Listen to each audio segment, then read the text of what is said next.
Hello friends,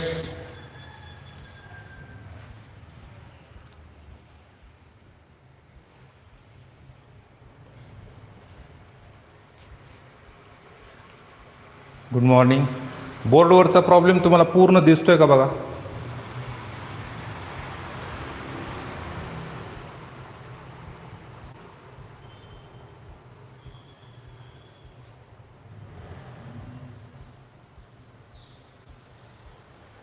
हां ठीक आहे.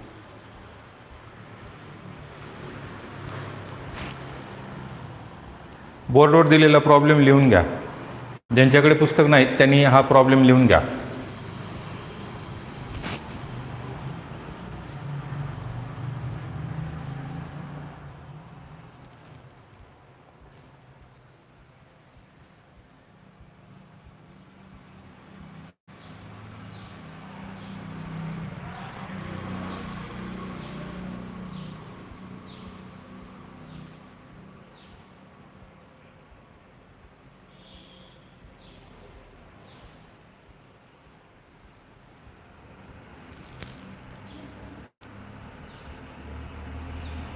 Hello hello welcome.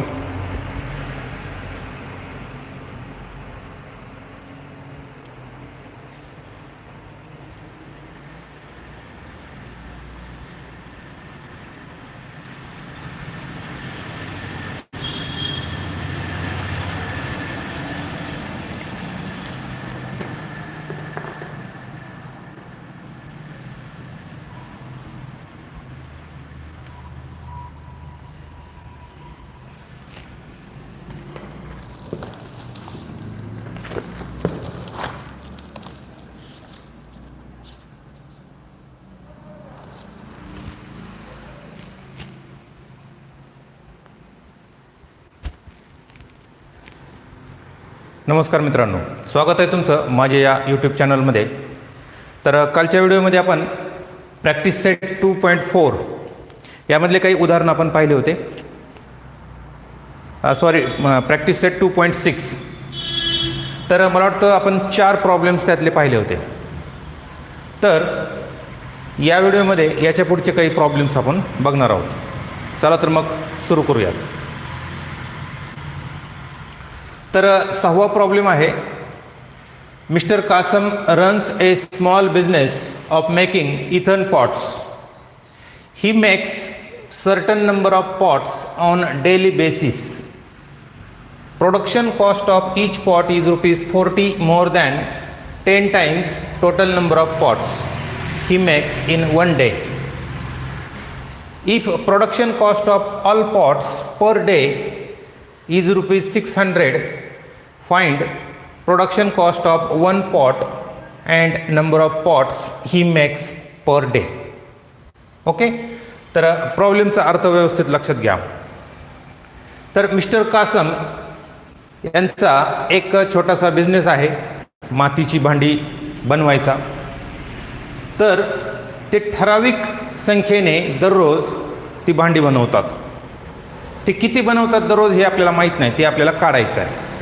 मग आपण असं गृहीत धरू की समजा ते दररोज X पॉट्स तयार करतात.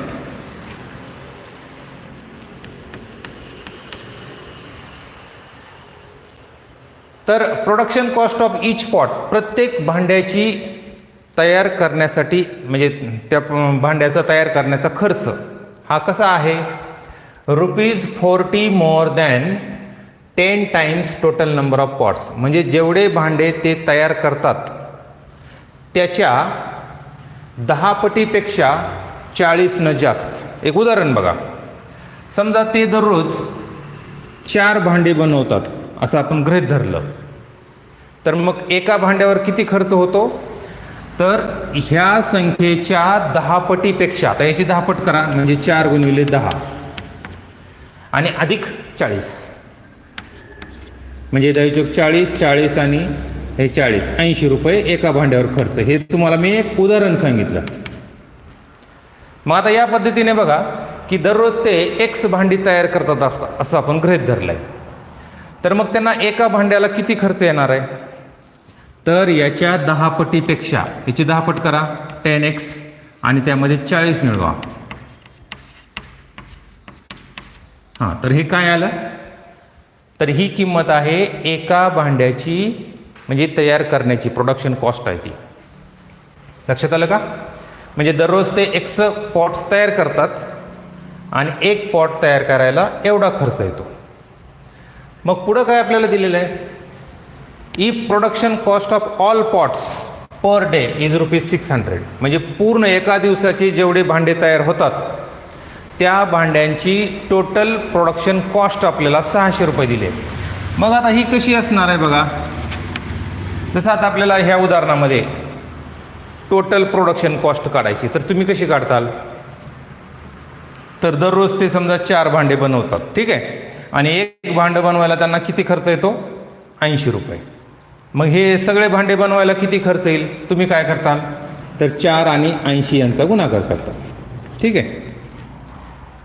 त्या पद्धतीनं आता एकूण जर तुम्हाला प्रोडक्शन कॉस्ट काढायची असेल तर तुम्ही काय करता की टोटल किती भांडे बनवले, एक्स, एक भांडं बनवायला किती खर्च आहे, 10x + 40. मग एका भांड्याला एवढा खर्च, तर एक्स पॉटला किती, दोघांचा गुणाकार करा.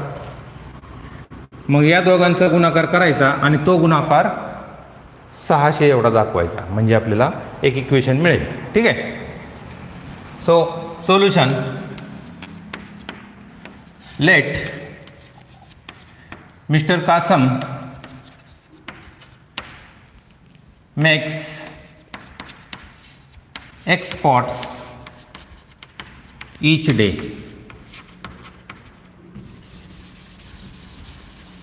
Therefore, production cost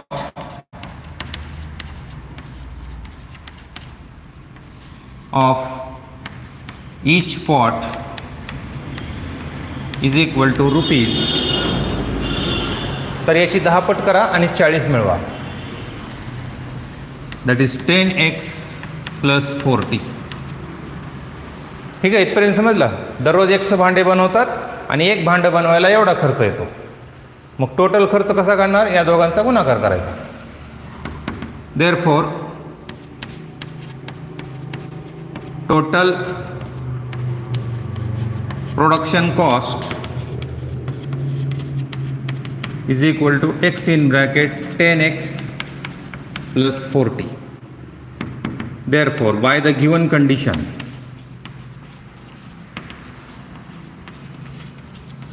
अगोदर समजावून घ्या नंतर लिहून घ्या. तर हा टोटल खर्च तुम्हाला दिलेला आहे ₹600.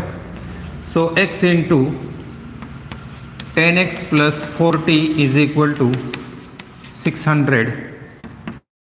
x ने याला मल्टिप्लाय करा, 10x² + 40x - 600 is equal to 0, dividing by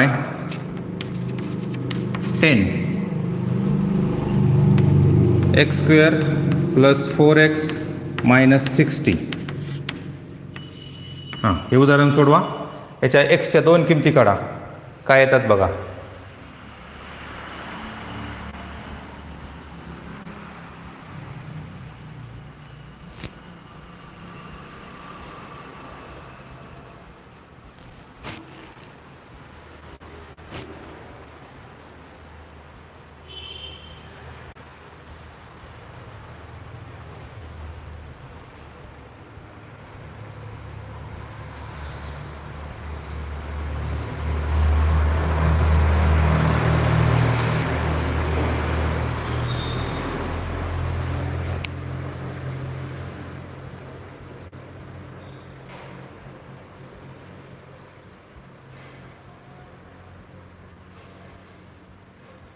correct, -10 और 6.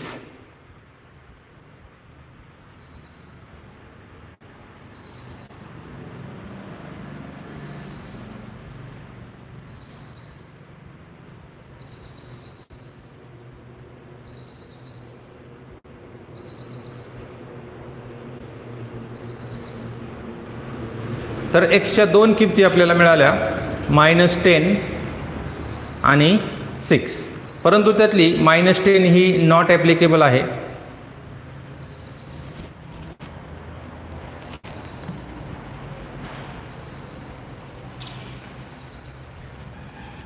60ची फोड करा, वजाबाकी 4 यावी, तर 10 आणि 6, तर x + 10 x - 6 = 0. Therefore x + 10 = 0 or x - 6 = 0. Therefore x = -10 or x = 6. But x = -10 is not applicable.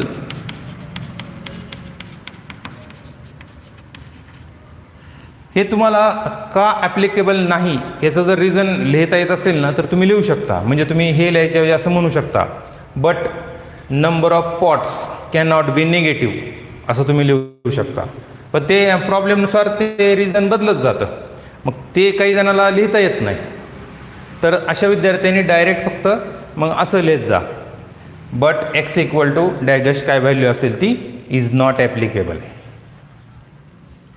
Therefore x = 6. म्हणजे मिस्टर कासम दररोज 6 भांडी बनवतात आणि त्यांना अजून काय विचारलेलं आहे बघा, find production cost of 1 pot, एका भांड्याचा खर्च. तर ही किंमत इथं ठेवा, तर 10 × 6 60 + 40. And or first we write therefore he makes 6 pots each day and production cost of each pot is equal to 10 × 6 + 40 is equal to ₹100. आता आपलं उत्तर बरोबर आहे की नाही तुम्ही चेक करू शकता. ते दररोज 6 भांडी बनवतात आणि एक भांडं बनवायला त्यांना किती खर्च येतो, ₹100. मग असे त्यांना 6 भांडे बनवण्यासाठी किती खर्च येणार आहे, ₹600, जे की दिलेलं आहे. Right down. km/h आहे. नदीचा वेग x km/ताशी आहे. ठीक आहे. आणि बोटीचा स्वतःचा वेग 12 किलोमीटर आहे. म्हणजे ती बोट जर स्टील वॉटरमध्ये, म्हणजे समजा तलावामध्ये स्थिर पाणी असेल तिथं जर ठेवली तर ती बोट 12 किलोमीटरच्या स्पीडनं जाते. ठीक आहे. मग आता आपल्याला बघावं लागेल की नदीच्या प्रवाहाच्या दिशेनं जाताना त्या बोटीचा स्पीड काय असेल आणि वापस येताना काय असेल, तरच आपल्याला हे इक्वेशन बनवता येणार आहे. तर सुरुवातीला बघा, ज्या वेळेस ही बोट याच दिशेने जात असेल, नदीच्याच दिशेने जात असेल, तर अशा वेळेस काय होईल, तर या बोटीला या प्रवाहाचा म्हणजे वेग मिळणार आहे, म्हणजे त्याची मदत होणार आहे. ठीक आहे. म्हणजे नदीच्या दिशेने जात असताना त्या बोटीचा स्पीड काय असणार आहे, 12 + x असेल. म्हणजे स्वतःचा वेग अधिक नदीचा वेग km/h, म्हणजे या दिशेनं जाताना. मग आपण असं बघू की या दिशेनं जायचं आहे, हा स्पीड आहे, तर मग 36 किलोमीटर जायचं आहे. मग 36 किलोमीटर जायला किती वेळ लागेल हे आपण काढून घेऊ. मग आपल्याला हे सूत्र माहिती आहे, टाईम वेळ बरोबर अंतर भागिले वेग.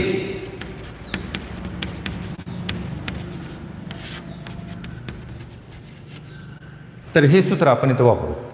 मग 36 किलोमीटर जायला किती वेळ लागेल, तर त्यासाठी 36 वर ठेवा डिस्टन्सच्या जागी आणि जाताना स्पीड किती आहे, 12 + x. इथं याला भाग जात नाही, भाग घालू नका. तर एवढे तास लागतील. म्हणजे प्रवाहाच्या दिशेने जाताना 36 किलोमीटर जायचं असेल तर 36 किलोमीटरसाठी एवढे तास लागतात. गेल्यानंतर पुन्हा ती बोट जागेवर आलेली आहे, म्हणजे 36 किलोमीटर वापस आली आहे. आता ज्यावेळेस ही बोट या दिशेनं जाणार आहे त्यावेळेस तिचा स्पीड काय असेल बघा. आता मात्र हा प्रवाह विरोध करणार आहे त्या बोटीला, म्हणजे तिचा स्पीड काय असणार आहे, 12 - x असेल. x नंतर लिहायचं बरं का, सुरुवातीला लिहायचं नाही आहे, कारण हा बोटीचा वेग हा जास्त आहे. मग 12 - x हा येताना स्पीड असणार. मग या वेगानं 36 किलोमीटर जायला किती वेळ लागेल, तर याच सूत्रात किमती ठेवा. डिस्टन्स आहे 36 किलोमीटर आणि स्पीड आहे 12 - x. म्हणजे जाताना एवढे तास लागतील आणि वापस येताना एवढे तास लागतील. मग जाताना लागलेला वेळ आणि येताना लागलेला वेळ हा दोन्ही मिळून वेळ आपल्याला दिलेला आहे लागेल 8 आवर्स आपल्याला असं प्रश्नामध्ये दिलेलं आहे.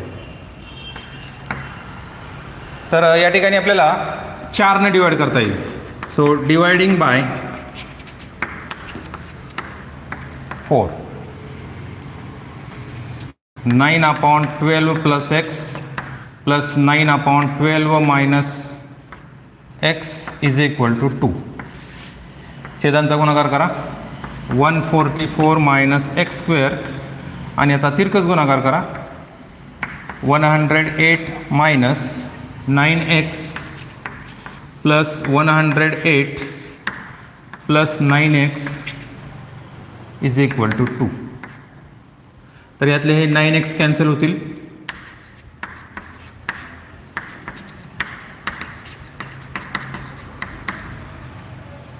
तर इथं तिरकस गुणाकार करू. तर 216 = 2 इन ब्रॅकेट 144 - x². गुणाकार करण्याच्या ऐवजी आपण कंसाच्या बाहेर ठेवले, म्हणजे काय होईल, आपल्याला हे 2 इकडे घेता येतील.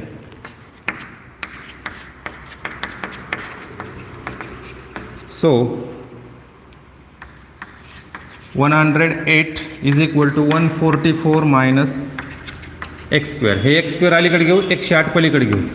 So x² = 144 - 108, that is 36. So x = ±6. परंतु x काय आहे, स्पीड ऑफ वॉटर करंट आहे. मग तो स्पीड आहे, त्यामुळे तो आपल्याला निगेटिव्ह घेता येणार नाही. But x = -6 is not applicable. Therefore x = 6, and therefore speed of water current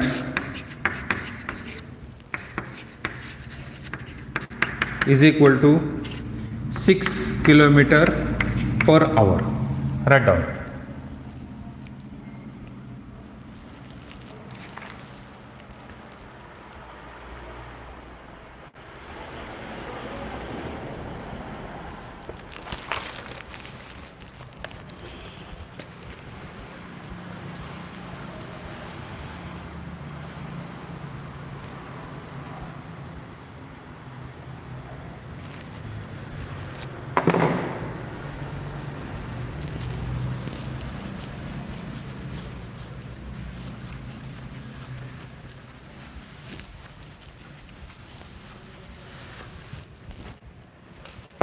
तर परीक्षेसाठी हे 4 मार्कासाठी विचारले जाऊ शकतात.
प्रॉब्लेम लिहून घ्या.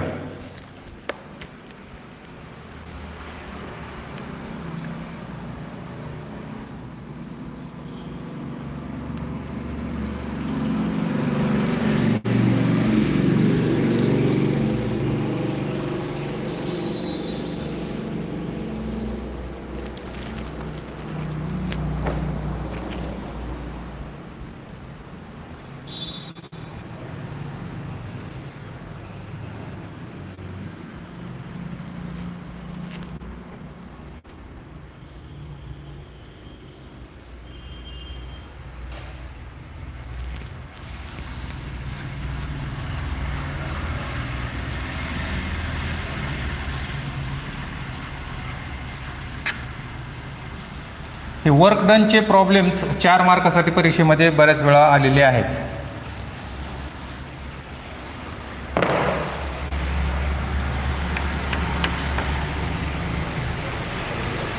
बघा प्रॉब्लेम काय आहे. Pintu takes 6 days more than of Nishu to complete certain work. If they work together, they finish it in 4 days. How many days would it take to complete the work if they work alone? मग पिंटू हा निशूपेक्षा 6 दिवस जास्त घेतो एक काम करण्यासाठी. म्हणजे एखादं काम आहे, एक कुठलंही काम असेल तर ते काम करण्यासाठी निशूला जेवढे दिवस लागतात त्याच्यापेक्षा 6 दिवस पिंटूला लागतात.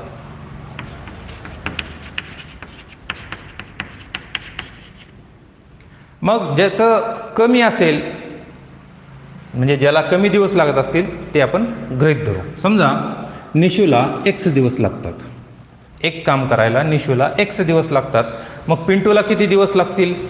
6 जास्त, म्हणजे x + 6. ठीक आहे. आता आपण बघूयात की हे दोघं एका दिवसात किती काम करतील. आता एका दिवसात किती काम करतील हे कसं काढतात, तर तुम्हाला एक उदाहरण सांगतो. बघा की समजा निशू एक काम 4 दिवसामध्ये पूर्ण करतो, असं आपण गृहीत धरू. एक काम 4 दिवसामध्ये पूर्ण करतो. मग 1 दिवस झाल्यानंतर आपण त्याला विचारलं की व तुझं काम किती पूर्ण झालं, तर तो काय उत्तर देणार आहे? तो म्हणणार माझा 4था हिस्सा पूर्ण झाला. बरोबर, म्हणजे 25% काम झालं असं तो म्हणणार ना, कारण त्याला 4 दिवस लागतात आणि 1 दिवस झाल्यावर विचारलंय की तुला किती दिवस, म्हणजे तुझं काम किती झालंय, तर तो काय म्हणणार? 25% झालं असं म्हणणार. मग 25% म्हणजे काय, तर 25/100 म्हणजेच 1/4. एक लक्षात घ्या, या ठिकाणी एका दिवसातलं काम आहे म्हणून वर 1 आहे आणि खाली 4 म्हणजे एकूण 4 दिवस आहेत. आता जर त्याला विचारलं की 2 दिवसानंतर त्याला विचारलं की किती काम पूर्ण झालं, तर तो काय म्हणणार? 50% पूर्ण झालं. 50% म्हणजे किती, तर 50/100 म्हणजेच 1/2. आता 1/2ला आपण 4 करू, म्हणजे वर खाली 2 न गुणा, म्हणजे किती होईल? 2/4. मग बघा एका दिवसामध्ये 1/4 झालं, 2 दिवसामध्ये 2/4 झालं, तसं 3 दिवसात किती होईल? 3/4. आणि 4 दिवसात किती पूर्ण होईल? 4/4 म्हणजेच 1, म्हणजे पूर्ण काम होईल. लक्षात आलं का? तसं आता इथं बघा निशू x दिवसामध्ये काम पूर्ण करतो, मग तो एका दिवसात किती काम करणार आहे? 1/x याच्याप्रमाणे. जसं याला 4 दिवस लागतात तर एका दिवसात 1/4 काम करील, तसं निशू पूर्ण काम x दिवसात करतो, मग एका दिवसात एवढं काम करणार. आणि हा एका दिवसामध्ये 1/x + 6 एवढं काम करेल. तर ते आपण इथं लिहून घेऊ.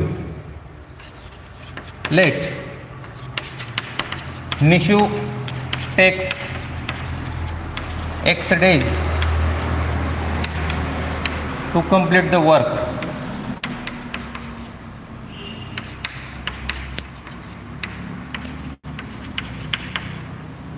Therefore, Pintu takes x + 6 days for the same work.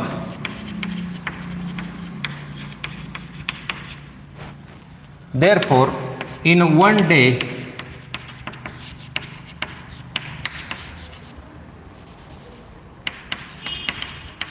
Nishu completes 1/x and Pintu completes 1/x plus 6 part of the work.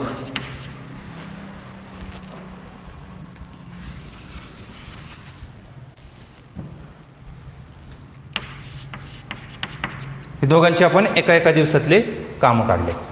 मग दोघं मिळून एका दिवसात किती काम करतील या दोघांच्या कामाची बेरीज करा. Therefore, in one day they together completes bracket मध्ये 1/x plus 1/x plus 6 work. म्हणजे दोघं मिळून जर कामावर असतील तर एका दिवसामध्ये एवढं काम करतील. मग 2 दिवसात किती करतील या कामाला 2 न गुणा. 3 दिवसात किती करतील 3 न गुणा. 4 दिवसात किती करतील याला 4 न गुणा.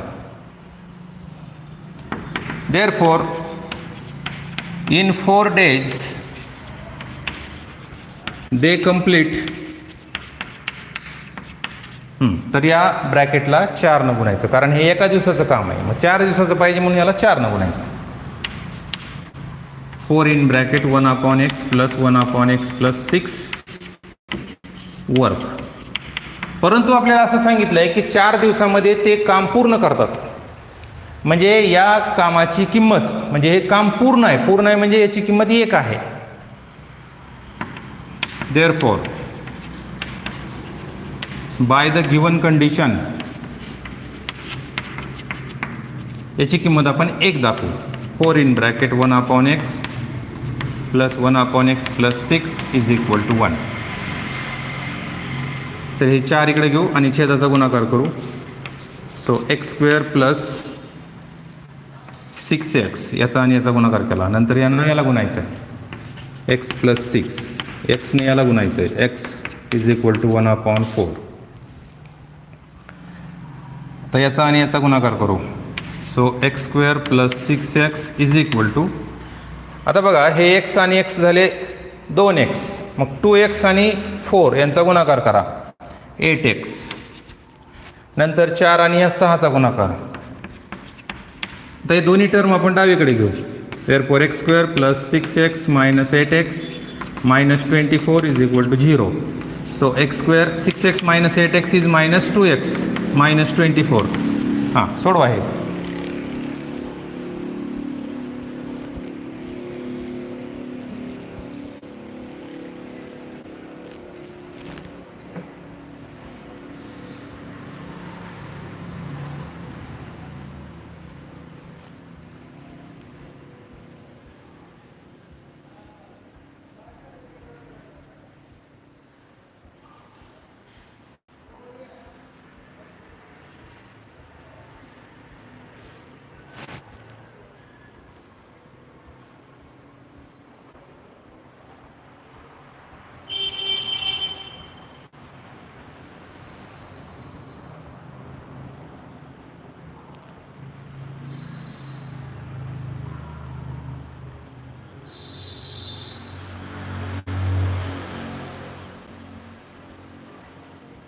सिक्स और -4 correct.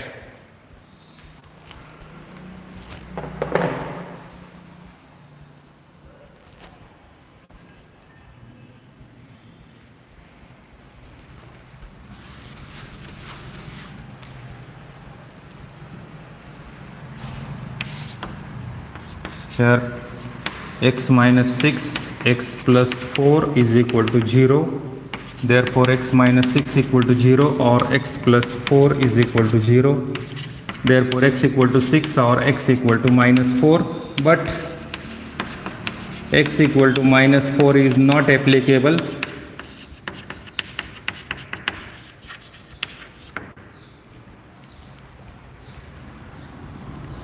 Therefore x equal to 6. तर आपल्याला काय काय विचारलेलं आहे.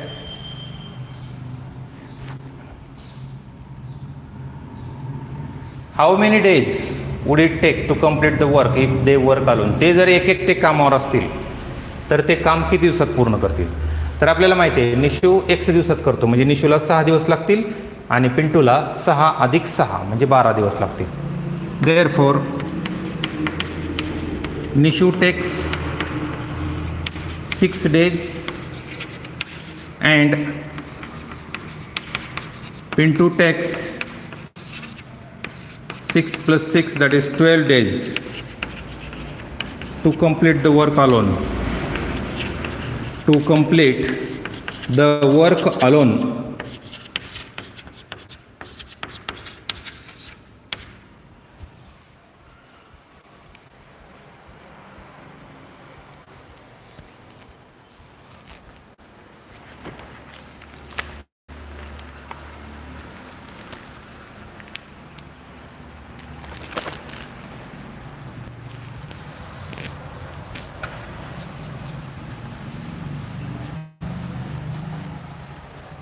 तर यामध्ये 2 प्रॉब्लेम्स अजून राहिलेले आहेत. त्यातला आपण 9 नंबरचा घेऊयात. 10 नंबरचा प्रॉब्लेम म्हणजे ती एक ॲक्टिव्हिटी आहे, ती तुम्ही घरी ट्राय करायची.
If 460 is divided by a natural number, quotient is 6 more than 5 times the divisor and remainder is 1. Find quotient and divisor.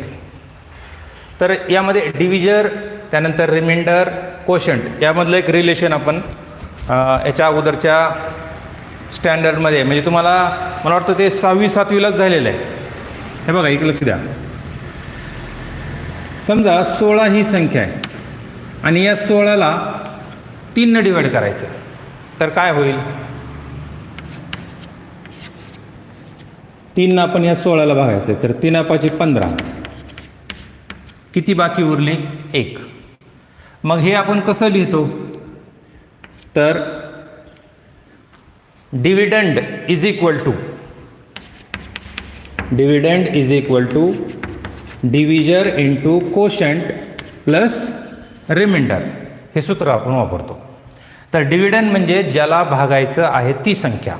इथं कशाला भागायचं होतं? 16ला, म्हणून 16 इथं लिहिलं. डिव्हिजर कशानं भागायचं आहे?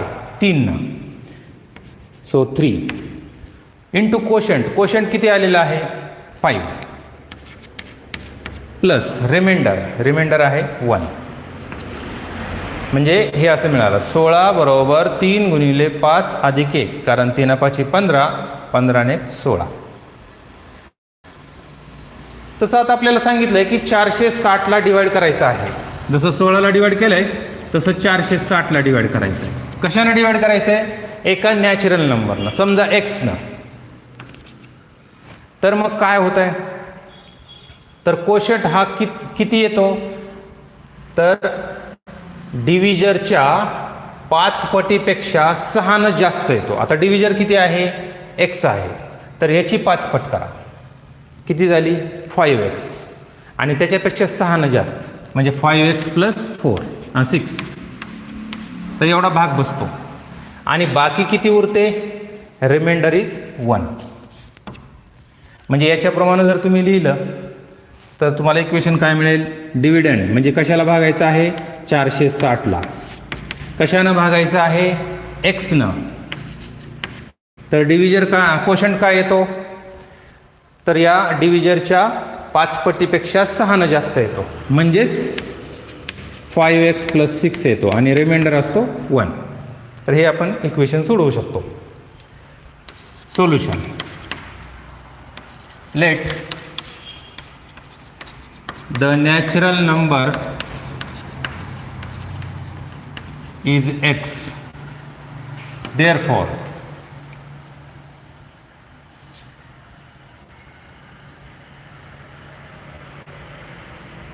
divisor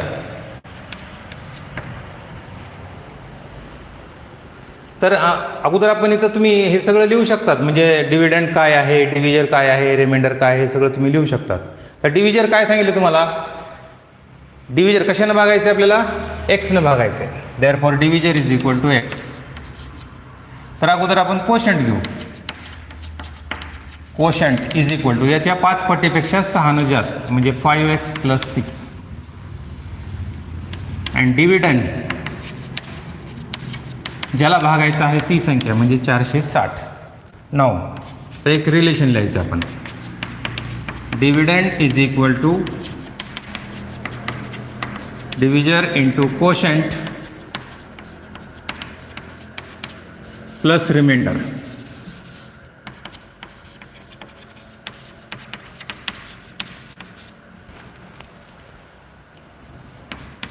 तर या ठिकाणी डिव्हिडंड ठेवा 460. तर या ठिकाणी x in bracket 5x plus 6 plus remainder is 1. तर x याला गुणू 5x स्क्वेअर प्लस x याला गुणा 6x plus 1 is equal to 460.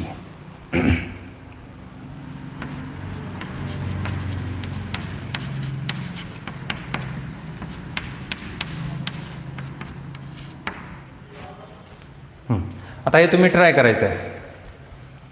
हे लिहून घ्या इथपर्यंत आणि ट्राय करा.